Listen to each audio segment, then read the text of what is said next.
Howard Alexander Dumble began modifying Fender Tweed and Blackface amplifiers in 1963. Before he was 21, Mosswright, in Santa Cruz, hired Dumble to build a special line of amplifiers for the Ventures.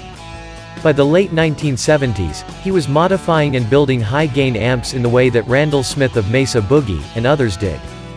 Dumble, however, was not interested in selling amplifiers in greater numbers, but focused solely on getting the best possible sound. Building to order only, even building his own speaker cabinets by hand, his amps gained a positive reputation and became highly sought after by professional musicians. Dumble became known as a tube electronics master, and his high-end clientele gained him a reputation as a reclusive amplifier tech to the stars. Much of the company's PR over the years has been word of mouth.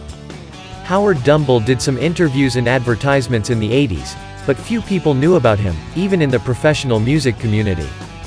Carlos Santana, for instance, only heard of Dumble in reference to Stevie Ray Vaughan in the late 90s. After someone loaned him an amplifier, it wasn't for sale, he was hooked for life. He subsequently contacted Howard Dumble, and was able to buy a used amp and have Dumble refurbish it. Reportedly he has since bought more.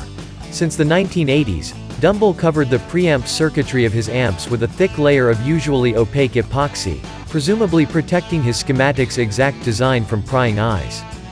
There are also practical reasons for covering circuits in epoxy. It keeps the parts firmly in place and dissipates heat well. Around the year 2000, Mr. Dumble preferred to be called by his second name Alexander. As of 2017, Dumble still built and serviced amplifiers for mainly prominent recording artists. However, if someone were to purchase a used amplifier, Dumble offered free servicing. In his older age, he only produced about 5 to 10 amps per year.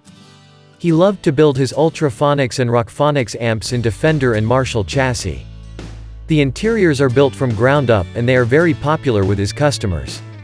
Known famous players owning either an Ultra or Rockphonics amp are Clapton, Ford, Frampton, K.W. Shepard, Kravitz, Chris Cobb, Felder. Mr. Dumble died in January 2022, at the age of 77. Robin Ford shared a video statement on his social media, and said that Mr. Dumble had been in poor health for a long time. No matter what your thoughts on the Dumble tone are, H.A. Dumble is going to be a sad loss to the guitar community. May he rest in peace.